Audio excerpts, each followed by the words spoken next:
The next interview after that, let us see That's Humphrey here, is Bogart. Bogart. Yes.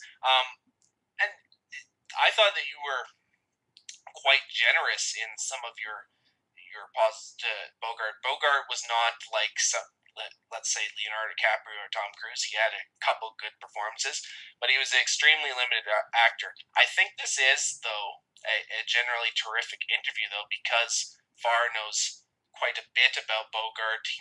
It gets into asides about all sorts of films. What have you experienced with his streaming service? Do you think it's a good service? And I don't your thoughts? subscribe to it. Jessica follows him on Facebook and whatnot. She likes some of his posts about stuff.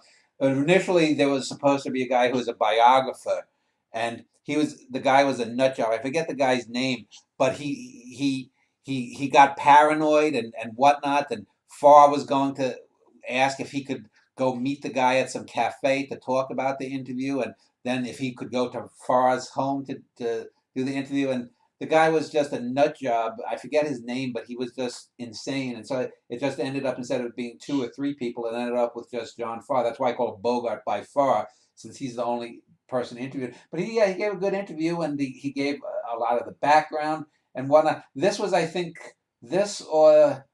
this was, I think, the last interview that I did with just with Super Tintin. Then I think I switched over to Evea for the next 5 or 6 interviews before I got Lightcam. So I mean, this was a good, solid interview. You get a good background, but it's one of the lesser ones, I think, overall. You think it's one of the lesser ones?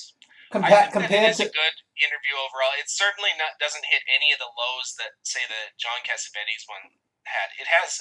Yeah, He is so passionate about Bogart and everything that you have to give him credit at least for that. I don't think he gets the ins and out. I don't think he realizes what a limited actor Bogart really was. yeah. It's similar to fans of John Wayne, where they'll uh, talk more about his icon status than anything to do with his acting. You have a later show with James Cagney. Every film that those two shared together, you're looking at James Cagney and what he's doing, and Bogart is just like a background It player. reminds me of on that Ebert thread where actually the actual thing that Ebert posted where I'm talking about a scene with Ingrid Bergman and his answers to, trying to be funny. Ebert put up a photo of Ingrid Bergman, and how supposedly beautiful she was.